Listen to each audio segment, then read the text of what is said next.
Are the Bombers in serious trouble? They sit at 4-4 on the season and have lost 4 of their previous 5 games. But of those 4 losses, 3 have come at the hands of the Calgary Stampeders, most recently last week in Cowtown, where they had a strong first half and a poor second half, losing by 1 to Vernon Adams Jr. and the Stamps. Welcome inside Game Day Winnipeg. This is Bonfire Sports.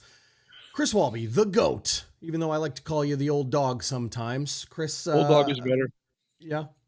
Is this Bombers team kind of feeling like an old dog right now? You know, it's funny when we talked about this in the beginning of the year, we said, you know, you got to stay with your veterans for a long time, as long as you can, as long as they're productive. And I think that maybe they're getting a little long in the tooth, but they've also had some tremendous injuries. I mean, obviously that hurts the team. We've seen multiple receivers, now we've seen the injuries to Jamal Parker and now Tyrell Bonds, who's, you know, one of the more consistent corners. He's gone for the year. This is where a team scouting department comes in. You got to find guys who can step in and fill that void. Can they? I'll say this. I think Vernon Adams is, I'm tired of hearing about how he's very, one day he's good, one day he's bad. I think the guy's playing absolutely wonderful. But I'll tell you this. How did he get picked for Player of the Week over Dru Brown of the Ottawa RedBlacks? 5 touchdowns. The guy was a machine. Remember, this is a guy that used to be the backup in Winnipeg, and he wanted to go to greener pastures, get more money, and he did. God bless him. But that was one of the finest showings I've seen of a quarterback. We've got some great quarterback play this year with Trevor Harris, Drew, everybody, and Vernon. But, I think, I don't know. You run into people in the supermarket, and they're all like, Zach's too old, man. He's not getting it done. But you look at the first half, he was good in the game against Calgary, and it just seems like the whole team deflated around him in the second half.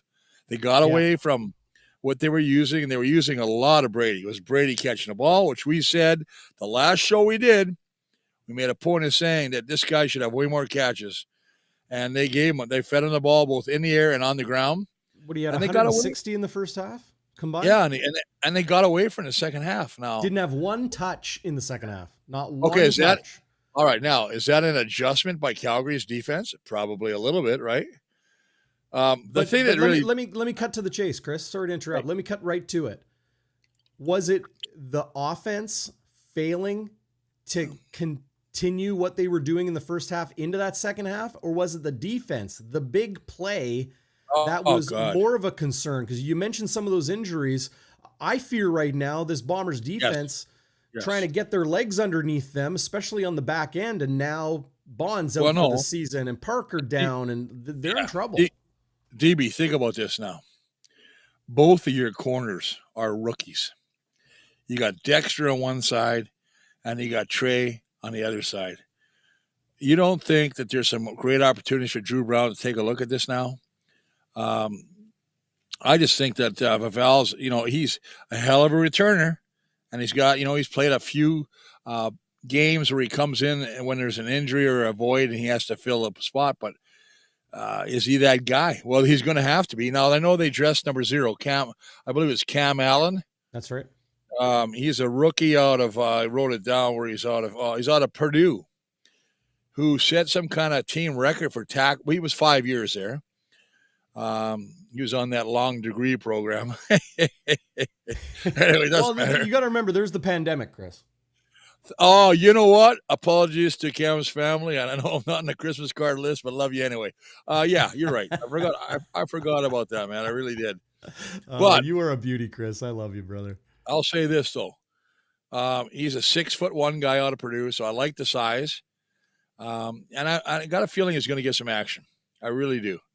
Because if Ottawa comes out and starts moving the ball down the field, they don't really run a lot. Now, I got William Stanback, who I've always been a fan of. I think he's one of the best running backs. He used to be anyway. It'll be really interesting to see what they do and how they adjust. Jordan Younger's got a test this week because this is a team on defense that has given up the worst average per play yardage in the CFL. They've also, the second worst, they've given the explosion place, 18 passes over 30. And you talked about the Vernon Adams, the one that woke him up. Now, that was a beautifully thrown ball. Let's not get carried away. He hit Tevin Jones on the, I mean, that was like dropping a rainbow in a bucket, right? It was beautiful. But you let him have a sniff of getting back in the game, or we couldn't shut him out. Right? I mean, it was, they came to, their second half was great. And ours was basically the outhouse. It just was not pretty, and we have to change that. I mean, I love this question from Tristan Rivers. I'm not a defeatist, says Tristan, but this team is just too thin as is. If nothing changes, do you expect an airdrop? I noticed that the Toronto Argonauts signed a veteran linebacker DB this past week. Why is that name escaping me?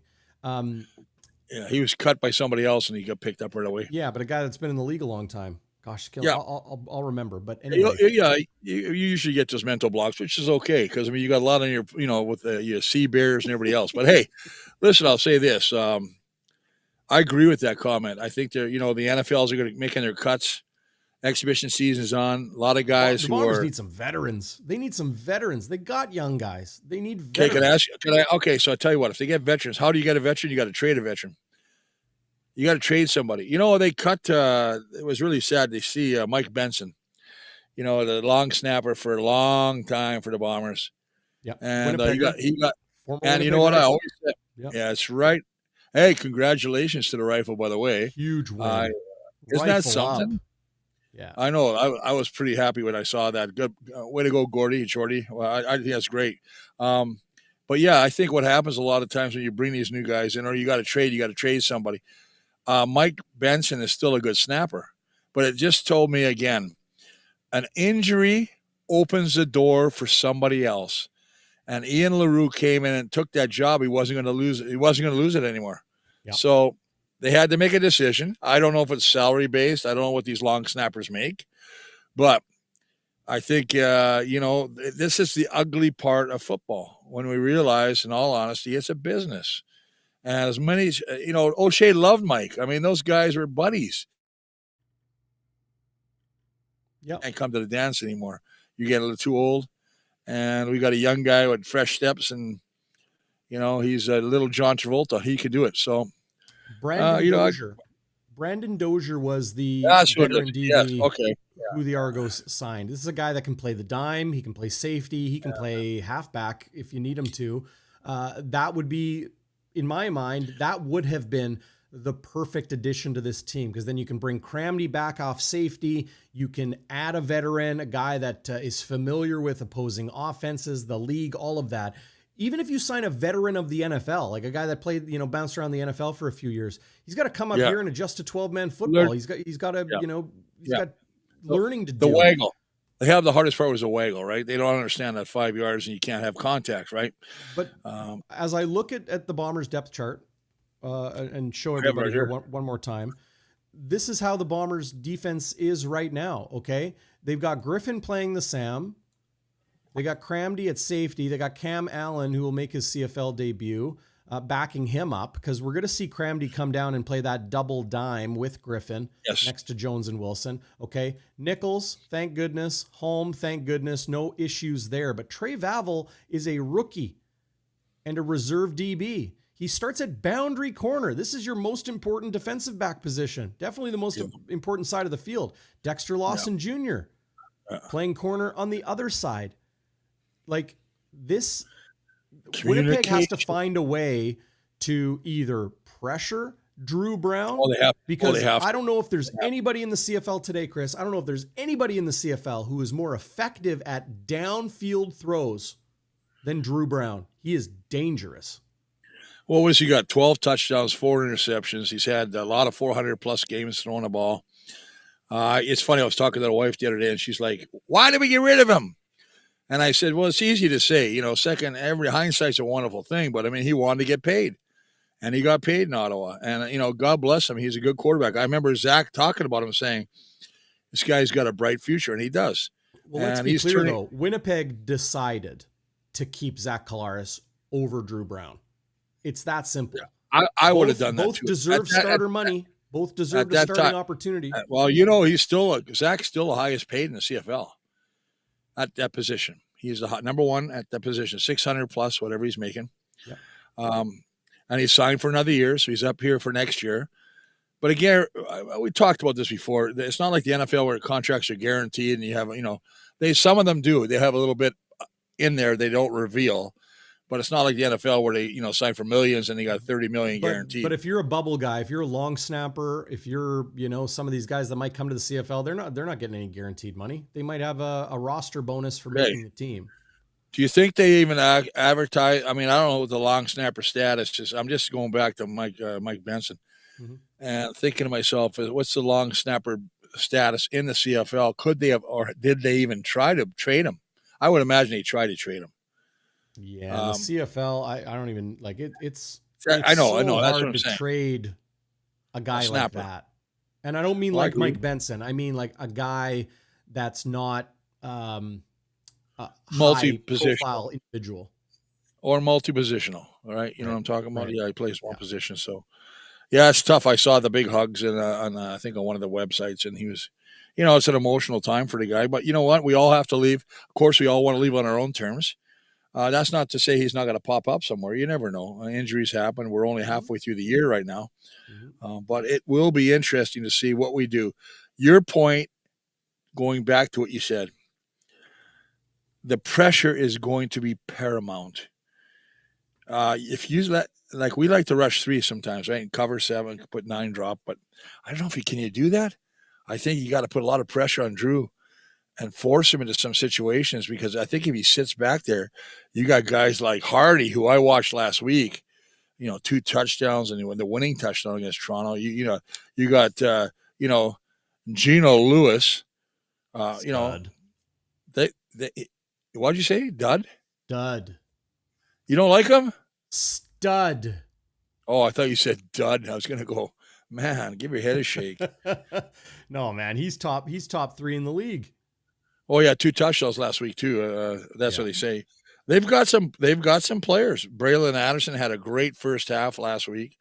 Khalil Pimpleton's a burner. You get that guy in space. See ya.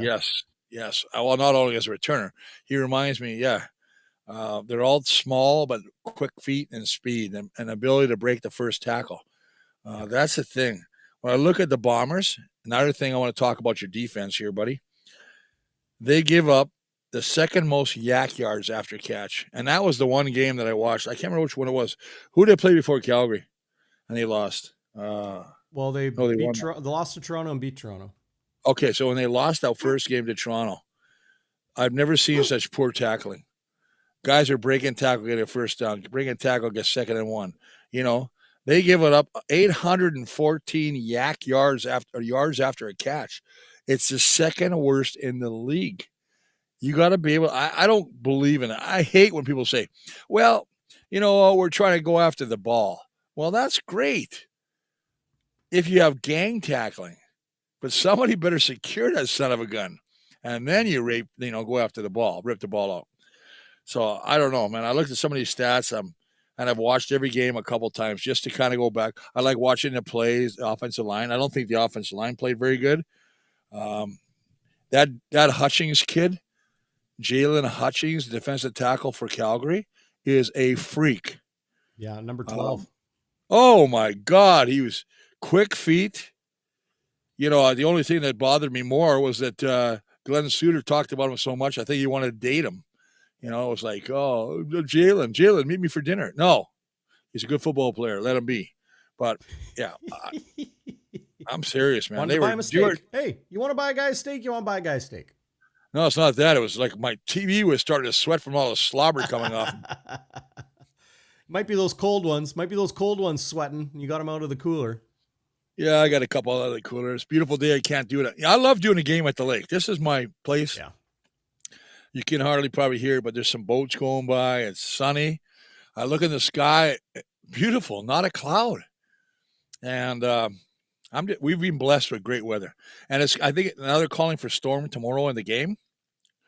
Are you going to the game? Oh, yeah. Because you do CJOB, don't you still? No, once in a while. They got Paul at police. They blew you I off. got bumped for Lapo. Can you believe that? Oh my God. No, I don't believe it. But you know what? I'll be there with Zach Nolan of the Nolan Hockey Podcast. He'll be in the locker room after the game. I'll be back here in the Bonfire studios. We will get Game Day After Dark fired up here on Bonfire. However this game shakes out, Chris, we're going to have highlights, video, lowlights, the good, the bad, and the ugly. And just on that note, do you want to hear from Zach Collaros before let's give the man a chance to speak. This was earlier today in Winnipeg at walkthrough before the Bombers take on the RedBlacks. And let's do Collaros, give him a chance to talk before you and I kind of discuss the young man. Well, Zach, what's the challenge, I guess, of having just one practice this week before the game? Just getting all your work done, making sure that you're being a pro and being efficient with your work. And it's probably impossible to watch all the tape you normally would watch and get as many walkthroughs as possible. We've done a good job of that this week, I think, of making sure we're on the field and walking through what our plan's going to be. Guys have been really locked in, so it's been a good week. Obviously challenging when you haven't faced a team yet on a short week, right? So you don't have a ton of, a huge frame of reference with a new coordinator and everything, from our vantage point. So, but yeah, I think in these kind of weeks, you gotta, kind of stick to what you know and rely on what your core is and your foundation and kind of lean on this. After now watching the tape from the Calgary game, what I guess kind of bugs you the most about how that one transpired? Yeah, always a couple plays that you want back, whether they're decisions that you made or, in my instance, throws you missed. And it's collectively, I know the guys feel that way. So, it doesn't seem like too long ago because it wasn't too long ago, but, we moved on to Ottawa, but a lot of things to clean up as always. You and Dru obviously have a special relationship. What's it like now, both being on different teams and him being a starter, obviously? I think it's just helped our relationship. I think just obviously more to talk about. Not just from a game planning standpoint, but just kind of the mental side of it. Obviously I've been playing a lot longer than he has, so being in his shoes before. Not that he's new in Ottawa this year, but just being a relatively new starter. He has a ton of questions. I still have questions for him as well. Dru's a great guy. I love the guy like a brother, and just been really cool to watch his maturation. And I, like I said to you guys years ago, I think he'll just continue to get better and better. He loves the game. He's got a great coach over there. So, it's been cool to watch. These past few years, having guys like Dalton and Kenny out there at the same time, and obviously that was a massive luxury. And now for injuries and Kenny being gone and stuff, obviously it's a much different receiver room that you're working with. What's that been like this year, not having those two, super duper stars, whatever you want to call it? I think you're leaving off Dembski as well. That's a luxury, and obviously Dru Brown played a ton of football for us. So we want to throw his name in there too. And obviously you can even probably add in Rashid. Rashid played a lot of football for us too. So to your point, it's been different. I think we're very talented. We're a younger group. We're very, very talented. It's been good to work with those guys. It's been a lot of fun. Kind of re-teaching myself some of those kind of base level things and figuring out ways to articulate that to them. Not just through our coaching staff, but me and Nick and those guys too. So, again, a lot of talent in that room. It's my job to get those guys the ball in space and on time, and for all of us, again, collectively to focus on details and stuff like that. And they understand that, and we all understand what it takes. So, what's up? Hello, parched. Yeah, thanks. And just the last one for me, having so many new faces in that receiver room and not as many veterans like you've had these past few years, do you think you guys have kind of gone through the growing pains, I guess, so far this year? You're probably always going through growing pains because you always want something to be better, But I think, to your point, you kind of take for granted after a long time some of the things that go unspoken, on what needs to happen in a play, given a certain look by the defense. So just again, making sure we hone in on those details and all those things are very important. So. Did you watch the Ottawa game? Just watch it on TV yourself, their game last week? No, we were shoot, I was probably staring straight ahead into the abyss in the Calgary locker room there. So no. Okay. Watching on tape though, I went back and watched a little bit, like the day right after. Usually, Dru and I talk about the games, and so I'll watch his and vice versa, and just talk through some things. So yeah. So what did you think of the game he had with the 5 touchdown pass? It's awesome. It's awesome. They did a great job of understanding what Toronto does, and getting in the right plays, and it was a really good job. When you look at the team last year at this time, they're 2-6, and this year 4-4. Do you think back that there is an opportunity to flip it, or how does it feel in this position compared to last year's time? I haven't really thought about last year much, to be quite honest with you, from that perspective. But I think just understanding that it is a long football season. We're trying to go 1-0 each week. You can't win it all. You can't win the Grey Cup in one game, right? But it's just, again, continuing to put days together, successful days, efficient days, and then going out there to executing the plays really is our goal right now. Sticking to what our cores are, being physical, playing a clean football game, being a team, all those things is what the focus needs to be. And if we focus on those things, as I always tell you guys, I think we'll like our chances each and every week and as the season moves forward.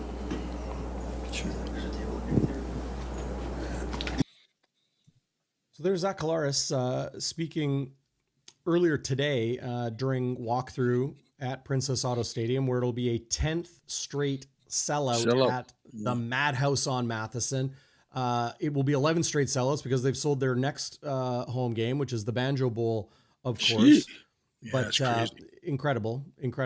But Chris, your take on Zach Collaros right now, is it the offensive line? I talked about that on the postgame show, that I didn't think the O-line played very well. Schnitzy disagreed. We had a good discussion about that. You feel they didn't play well either.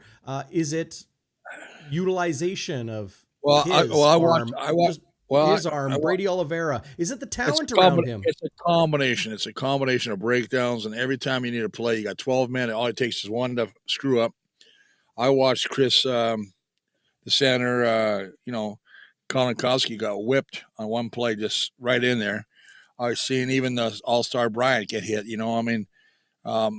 Calgary has a very good defense, and they play smart, and they change up their coverages, and that forces Zach to kind of hold the ball a little bit. And that's probably why he was doing so many dump-offs to Brady, is because the underneath was open, but they couldn't get anything deep. And I think they need to do – that's one of the things I think they got to do against Ottawa. I think they really have to try and attack the Ottawa deep. Stretch it out, and this is one of my keys, but if you don't make these DBs or defensive linemen or linebackers honest, then they play with everything in front of you. And it makes it a much easier game for the defense, right? Mm-hmm. So, they've got to stretch and get these guys to run. Open up the middle. That allows for some passes across. I think the one time they did it was a great little pass and a route, and ended up in a touchdown to Jareth Stearns. It was a great job of clearing it out, and he come right across the middle and walked untouched into the end zone. That's a great job. That's what they got to do more of.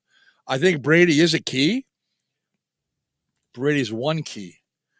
You can't rely on one key. Much as you need to use them all the time, you got to utilize all the players around him. Give that surrounding cast some shots. We haven't seen, when you're talking about Carrick, I haven't seen them. I think they really got a lot of attention from defenses from Carrick. Well, then somebody else should be open, right? Dembski still gets a lot of catches. Dembski's on a 79-game streak. But they're just not getting it done on second down, Chris. They're not getting it done when they need to. No, and you're right. What happened. That's why it was a longer kick for Sergio Castillo.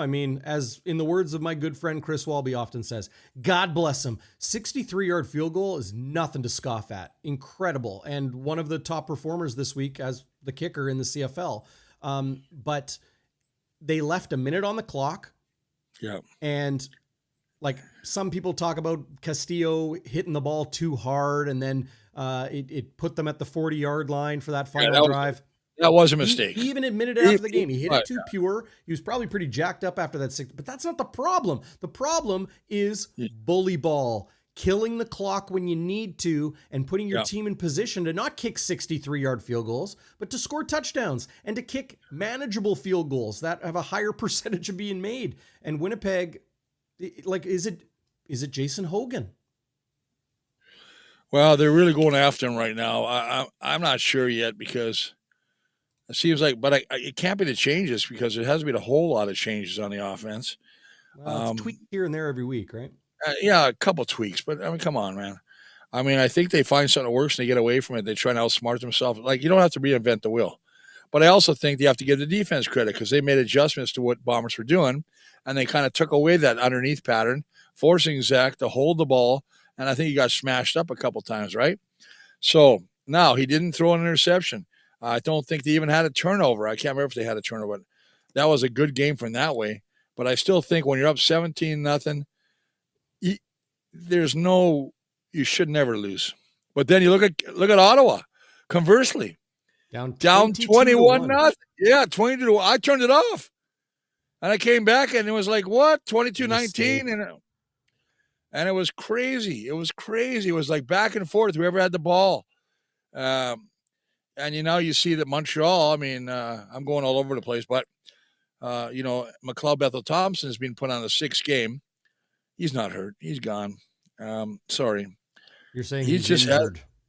He's injured. I don't think he's injured. I think he's on a way out. That's just my opinion. I think that he hasn't. I don't know if you do that when you got. Hang on. Chris. They got. I know that they like the one kid who keeps pulling his hamstring, right? Like the kid, Chris. Davis Alexander is the man. He is the future. He is the now. And yeah, he's hurt, but you don't go put a guy on the 6-game injury list because you don't like his performance. Are you nuts? They just signed Cameron Dukes. They're going to have to start a guy up off the street. This is a team that's fighting for first place in the East. Yeah. Can we digress? Right. Can we digress? Let's get back to the Blue Bombers offense. Jason Hogan, it's those tweaks every week. It's some changes here and there. You don't have Collaros for week 1. You have Collaros for week 2. He gets injured a few weeks later. You got to finish the game, play the second half with Streveler, and then you got to start Streveler the next week. Then you got Collaros back. I think Collaros is healthy enough to play, just like any football player. Nobody's 100%. They're healthy enough to play. They're healthy enough to be good and effective on the field. Glenn Suter was talking about, as we're talking about Suter, he was talking about Brady Oliveira being nicked up or something. That's why I saw that. Yeah. Then he goes for 160 combined yards in the first half. Yeah, I know. The O-line, this is my take on the Bombers. You could even almost apply it to the defense. They are not playing well enough. They are capable of playing better. They have enough talent, but they're not knocking anyone's socks off with their level of talent right now. And maybe the perspective on that level of talent would be better if they were playing better, but they're not. They haven't put together a 3-phase game where they've played clean, low penalties, low turnovers, efficiency and effectiveness and consistency on offense, not giving up the huge play on defense, clean special teams. They haven't put that together yet this year. And we're in week 11, and you have to wonder when it's going to happen. They got Ottawa this week. They go to Montreal next week. And then it's a huge one. Back-to-back against the Riders. It's always huge. But that team is first place in the league. And if you want to turn your season around, you got to do it in the next 2 weeks and then go into Saskatchewan on Labor Day and knock their socks off, beat the pants off them, as you like to say, and then come back here and beat them again to take the season series, because that'll be the first 2 of their 3 against the Riders in what will be a big battle in the West. This team come playoff. Well, I agree with you a little bit, DB, but I don't think this is one of those times where I really think it's a one-game situation. Winnipeg's won 3 in a row against Ottawa at home, but I don't think it's the same Ottawa team. I think Ottawa's won 2 in a row right now. I think Ottawa is playing much better. Bobby Dice has got that team believing. I look at this and I look at our offense. We're number 9 in passing yards. We're number 9 in turnovers, which I mean by number 9 is last in the league. We're the last league in interceptions. We got to correct some things, right? We have to go into a game and be like almost error-free. Anybody used to think Ottawa, which was to me, it was like a free space on a bingo card. Not anymore, boys. Nope. Not anymore. And it's a tough game, and they're believing. They won 2 in a row, and that's why you get that belief. You can compete with anybody, and I think they can. This is Dru Brown coming back to the team that traded him away. essentially Yep. left via free agency, but they did get a trade done so Ottawa could secure his rights in January prior to free agency back in 2024. And then you got Bobby Dice, the Winnipegger, coming back to Winnipeg. And it's a sold out crowd. Ottawa hasn't played in front of a sold out crowd yet this year, or if they have, maybe it was at home and 22,000. It's going to be 33,000 plus. And noisy. Well, yes. And don't you think the team that has been in the Grey Cup for 5 straight years, Chris, don't you think other teams across the league are going, oh boy, the Bombers are ripe for the picking, and they go and play their best football against them? Well, I think the Bombers are still a very good football club. I'm not putting the old shovel in a pound of soil over their head yet. But I'll tell you right now, I think that they need to come out and play a good game against Ottawa. They need to get some confidence. I don't think they have any confidence. I mean, I remember bad teams where teams would go, oh, here we go again. And it's not – I mean, when they lost the last kick, again, Rennie Paredes kicking that field last minute, to me, it was like a mistake. And this is no dog on Sergio. I love Sergio. I think he's the best kicker in the league by far. But I agree with you. Dribble the kick down to the 20-yard line. You know what I mean? And don't get him letting him start at the 40 because the time is a factor. And I think that was a crucial, and then everyone's going to go O'Shea. Yeah, by O'Shea to let him go 2 over his head, right? Yeah, for Trey Babel. The singles. Yeah. The team, they lost by 1 point. I know. It always comes down to 1 point. You can't play a football game on the what's, ifs, and buts and candies and nuts and all that crap. I think that right now that Bombers just need to come out and play a good, solid game. I think I watched what they did with, I thought the Calgary, from watching the game, do you see what they did to Willie Jefferson? They double-teamed him. They put the fullback on him all the time. They knocked him around. Well, yeah, still, he's got 9 knockdowns right now, which is number 1 in the CFL. Number 1. The and other this is ones? a DB stat. All DBs. Exactly. A DB stat. Exactly. I mean, I don't care what anybody says.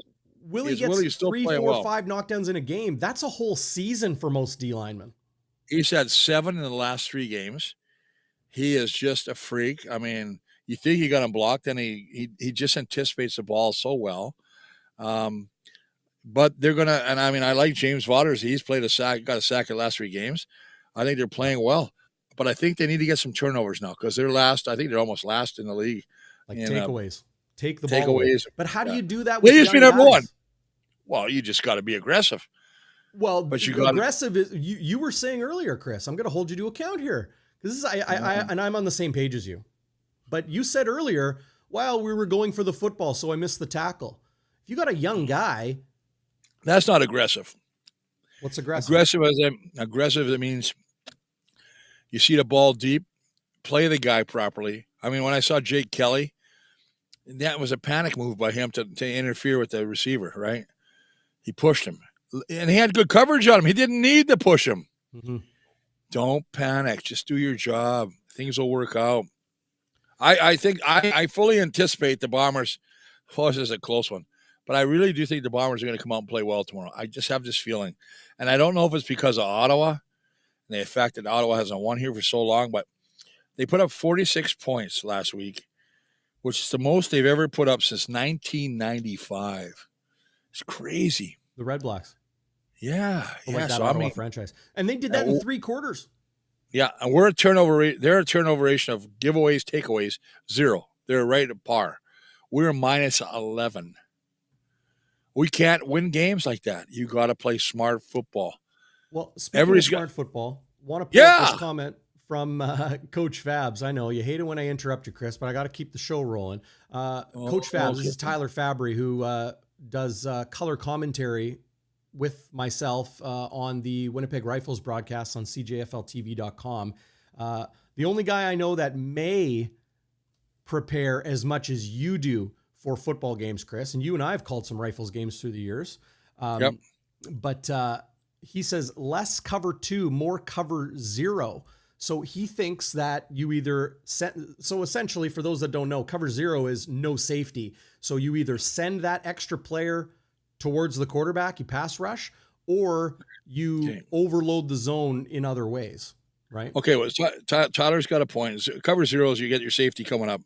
But if you want to beat an offense with that, is you bring the safety up and you roll a halfback over. So it looks like it's wide open. They go deep, and their halfbacks basically they're switching positions.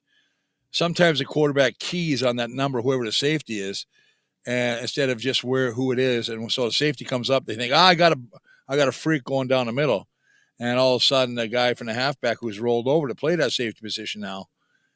And that was a Don Matthews move. Don Matthews, a coach, Toronto, Montreal, Baltimore. And who invented the dime back.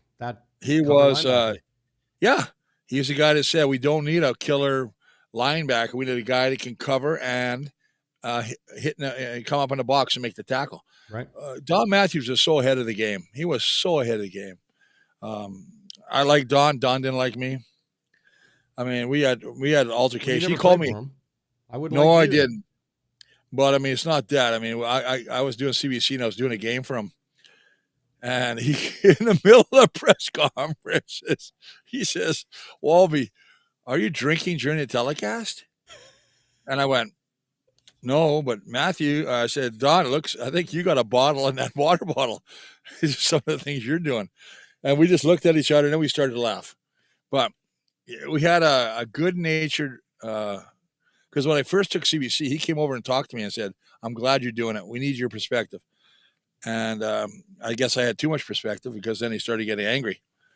But he wouldn't even let me go into one locker room. He only took Mark Lee. He walked out and he said, Mark Lee, you're invited. He goes to me, Walby, you get your ass out here and just sit on the turn. Yeah. Wow. Well, I do know this. You might be drinking a little bit on this broadcast right now. I've got a couple of Clamatos. That's it. Not a big thing. I'm just, when you're out here in the weather and it's beautiful and I'm doing this show, excuse me. Amen. Why wouldn't I? I mean, I'm blessed to be able to do this, right? I mean, my mental capacity is still there. My legs aren't. My legs are killing me. But as far as that, other than that, I'm good, man. You know what I'm talking about? I was going to make a joke about your legs being sore, but I won't. I saw your legs. What happened to the rest of the ostrich? Oh, yeah, right. If there's one part of my body I am, not ashamed of, it's my legs. It's all those years of goaltending and running, playing volleyball, playing basketball, playing football. Okay, I want to tell you something. You should be a voyageur leg wrestler, probably. No, you should. I think you should be doing some kind of shave leg commercial for hair. Oh, like Joe Namath. Joe was a stud, man. Yeah, I bet you thought so when you saw him do the pantyhose commercial. What I'm talking about. I never saw that. You must have a different channel. I don't get that. You don't know what I'm talking about. I don't get those I don't get those channels like you get. Yeah. You sick bastard. This is the 70s. 𝘽𝙤𝙤𝙧𝙚 Pauly. Another thing you don't know about is the pride of Transcona. You're talking about Zach Williams. You're one of them guys who used to get up. Hey, you're one of those guys who used to get up when mom brought home the Sears catalog, and you check out lingerie. Are all of these brassieres skin tone again? What do you got to do for a black one? Hey? Oh, the trials and tribulations of childhood. Yeah. Yes, my God. Yeah. Or adolescence. Super chat from 𝘽𝙤𝙤𝙧𝙚 Pauly, who's, of course, from Transcona. He says, how about that big Z, Zach Williams, pride of Transcona? Right, Bluto? Yes. Arf, arf. I'm going to tell you something. He's playing really well. Pauly's calling you out, though. Oh, because I mentioned the pride of Transcona last week, and you said, Transcona, and then you joked, No, I made a joke about Trash Kona. I know. But I also said they have some of the best bars in the city. So there you go. I like the Spike. Shuffleboard at the Spike? Oh, I liked it there. They got the George. Where was your dad's bar? It was on Lajimo? No, No, it was right on Main Street, right across from the old Earls on Main. Yes. Yep. I think I drank there one time.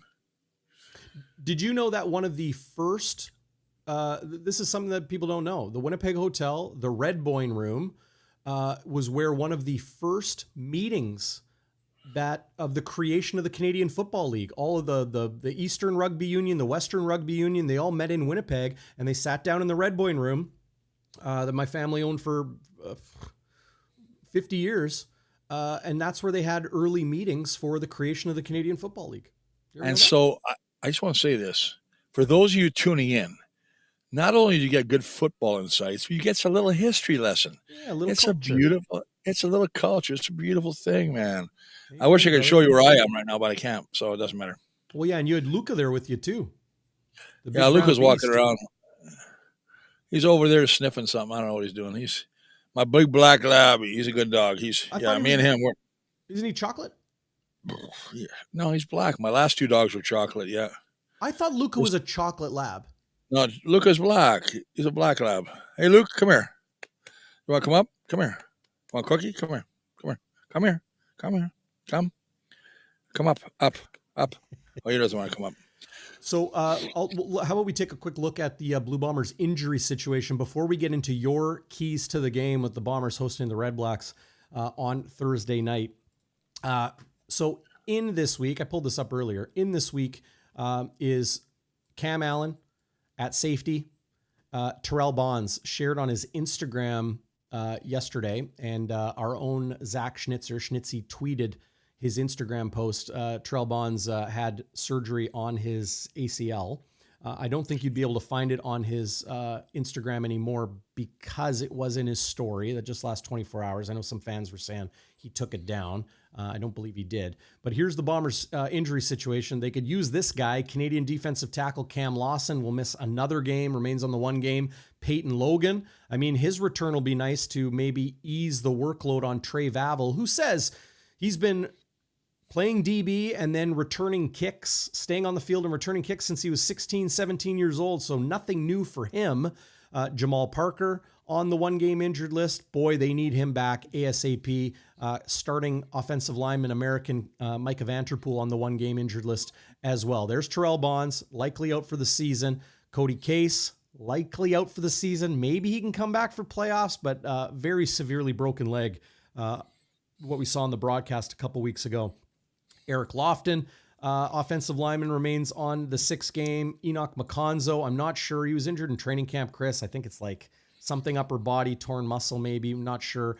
Canadian special teamer, or pardon me, that is a global special teamer. Lane Novak on the 6 game injured list. Dalton Schoen, I think he might be able to come back for Labor Day. Boy, would that be a boost to the offense to get someone like Dalton Schoen back for that home and home with the Green Riders. You know what? We need to get him back because he is the one guy. I think every quarterback has what I call a security blanket, and Dalton Schoen is that security blanket. So I think he's one of those guys that, Zach always knows he can go to in a tough situation. I think he had like 3/4 of the 2nd down conversions last year was Dalton Schoen, right? Not the quickest, not the fastest, but ability to get open and great hands. I mean, that's the thing. So street dog, right? Oh, I like him. I'll be honest with you. I think he's one of those guys. So the Ottawa RedBlacks, meanwhile, have some guys coming in and out of the lineup. Here's their injured list. Here's Charlie Ringland, the former Oak Park Raiders high school quarterback, now a defensive back, out, so won't be able to play in his hometown, but he'll, I imagine, be on the field. There's Tyreek McGee, former Bombers defensive back, and Les Maruo, the Japanese global player, former Bombers linebacker and special teamer, all out of the lineup. Frankie Griffin, injured last week, Chris. He is their starting weak side linebacker. Devontae Dedman has been out for a while. We know what he can do as a running back, as a receiver, and then, of course, as a special teamer as well. The other one I want to mention, you got some music going? What's going on there? Change is going to come, brother. Change is going to come. Oh, you got the changes. This is for tomorrow. A change is going to come. I'm telling you right now. We're going to win that game tomorrow because Sam Cook just said right here. I brought Sam over. Sam, what do you think? Change is going to come. Maybe Sam Adams. You got Sam Adams over there? Sam Adams is a beer. Cleon Lang, the Canadian defensive tackle. Chris, I know you're a big fan of his level of play. He was a game-time decision last week and is once again. But Lorenzo Malden, Bryce Carter, Godfrey Inyeka, Javan Santos-Knox in the middle. They'll be without, as I mentioned, Frankie Griffin at the weak side. But there's our old pal, Javan Santos-Knox. Darius Pickett, for my money, maybe the dime backer in the league. Yes. Former Bomber Robert Priester. This guy brings pain. He hits like a truck. But the RedBlacks, they're talented. They're, dealing with some injuries as well. But I think highlighted, as you mentioned, Dru Brown with Stanback and 𝙎𝙤𝙧𝙨 in the backfield, Justin Hardy, Lewis, Addison, Pimpleton, and you mentioned White being a game time decision. And your pal Luther 𝘎𝙤𝙣𝙛𝙚𝙧𝙨. 𝘎𝙤𝙣𝙛𝙚. They got a lot of talented receivers, smartly signing a lot of talented receivers to give Dru Brown weapons. That offense is dangerous, man. That's going to be the story of the game. I remember Tommy Condell. He used to be he did great things in Hamilton. And Ottawa, I think he struggled a little bit, maybe because of the talent he didn't have the talent that could run his offense, but it starts always with the one guy. The quarterback's, it's a stick that stirs a drink, right? It's a hub that holds the wheel together.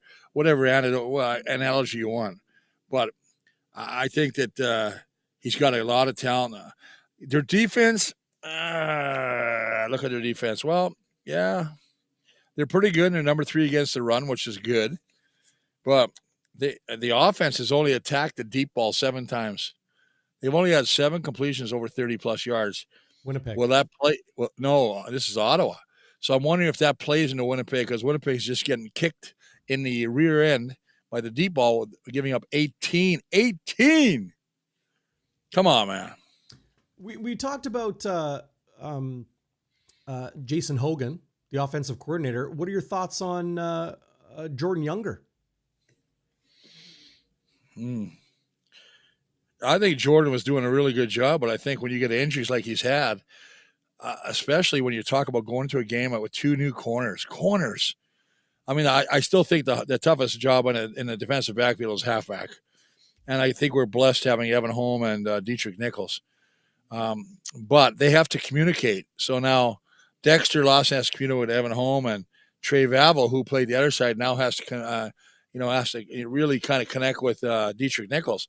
And like I said, it's like an offensive line. They got to communicate. They got to make sure if somebody bites, somebody covers, somebody switches, somebody gets this. There's a zone, cover 2, cover 0. You know what I mean? Yep. So that's my battle. That's my battle right now.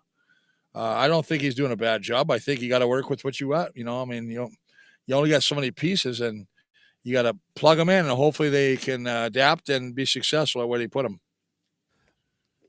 Do you want to get into your keys to the game? You know what? I'll let you finish that sip. Why don't we hear from head coach Mike O'Shea? Yeah, let's do it, man.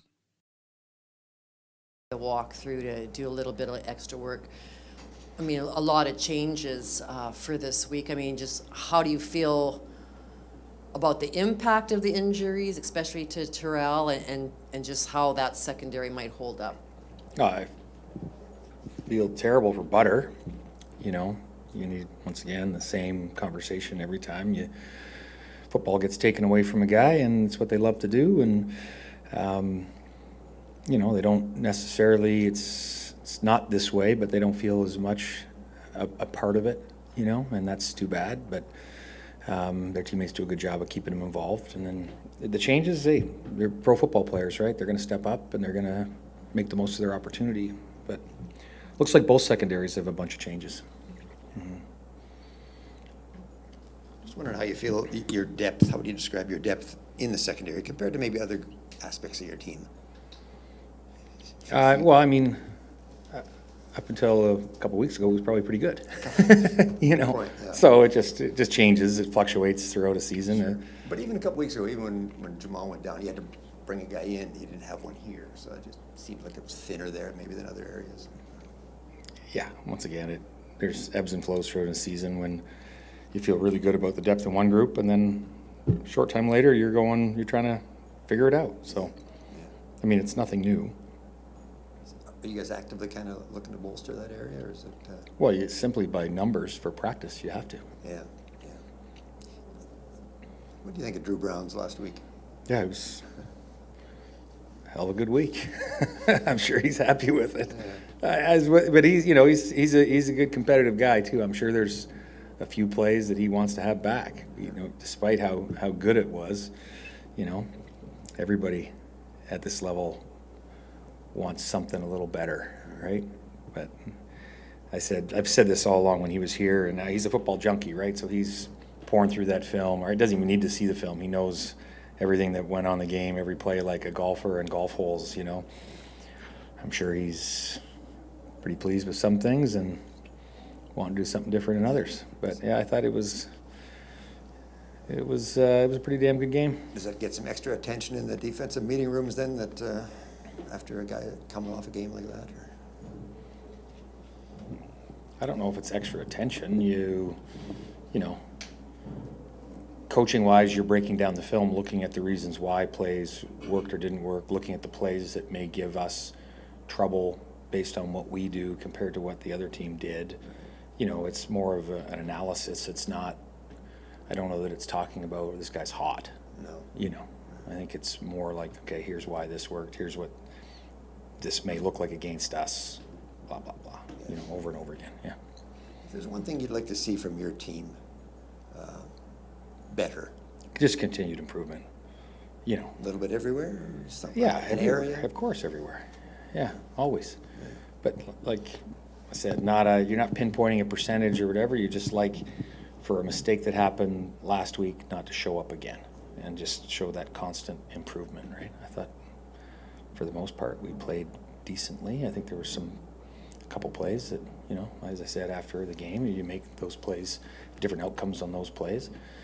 You don't know what can happen, right? But as long as we're continuing to grow, and the effort they put in yesterday was awesome. So there is Mike O'Shea, and we got tarps off here on GameDay Winnipeg for Chris Walby's keys Tarps off, to man. the game. Hang on. I know what I want to tell you something right now. All right. You are such a good egg. But I did like that one song. Because I want you to tell you this. Tomorrow, this is what's going to happen. I want you to think about this.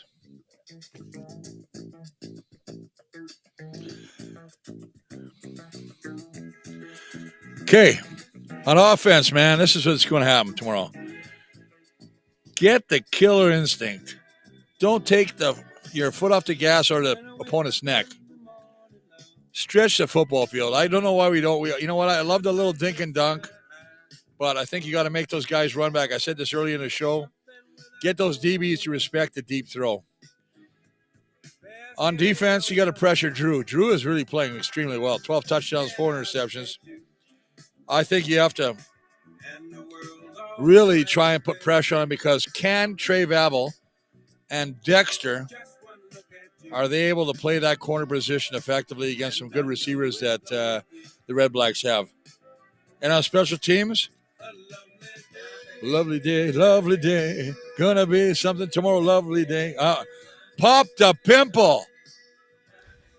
And that is Khalil Pimpleton. Win the football, field position. Just play smart. You guys have done a good job. Mike, you got a good group on there on special teams. Let's go. Anyway, I'd love to say more, but I got to go, man. It's time. You just Big man got to go. Out, eh? Oh, big man's got to have some fun yet. Can you give me 1 minute?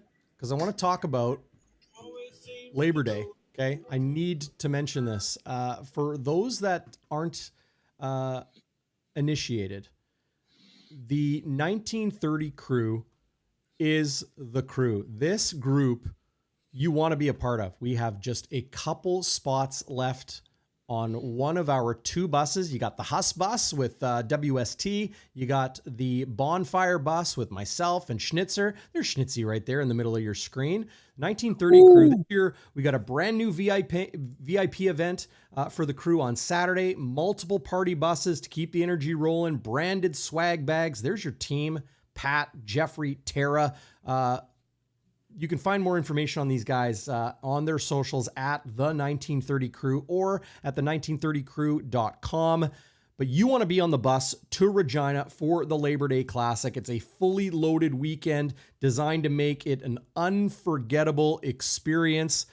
It's awesome. You don't want to miss it. There's Huss and Schnitzy right there. be sure to check them out. Get on the bus. Join us for Labor Day in Regina. Just a couple spots left. Double and quad occupancy available. Beautiful hotel, DoubleTree in Regina. It's going to be fun. You're not coming though, Chris. No, it's weird you say that, though. So, DP, I got a phone call from Brendan Rogers, who's our president at Bomber Alumni. And he sent me a message. He goes, I want you and Stan to come. We have I guess you have a limo bus. They wanted 9 of us to go down. Unfortunately, I couldn't make it, but because I got the grandkids. But they were going to treat us like you would not believe. A free round of golf, 3 nights at a hotel, VIP at the Saskatchewan and in their rooms, hotel taken care of. I think it was $150 or something. It was really, really reasonable. Wow. And I don't know how a limo bus is, but I just went, I wish I could. We originally said yes, and then I found out I can't. So. Well, you're going to join me while I'm in Regina, and we're going to do our pregame coverage as we always do. Yes. We will do a lot. We will do whatever you want. Okay, we better cut you loose, Chris. You're ready to go. Yeah, you better let me go because I'm starting to get to the point where it's only Wednesday. Oh, for God's sakes. Yeah. Well, I need directions out to your cabin because I want to come out after the Bombers game on Thursday. And I know what you'll say. You'll say, you know where my cabin is. Once you get there, just keep driving. Oh, did you freeze up on me? Good gracious. Well, on that note, folks, hoping the Bombers don't freeze up on Thursday against Dru Brown and the RedBlacks, but you definitely want to join us for post-game coverage, Game Day After Dark, myself, 𝘎𝙥𝙤𝙧𝙨, right here on Bonfire Sports.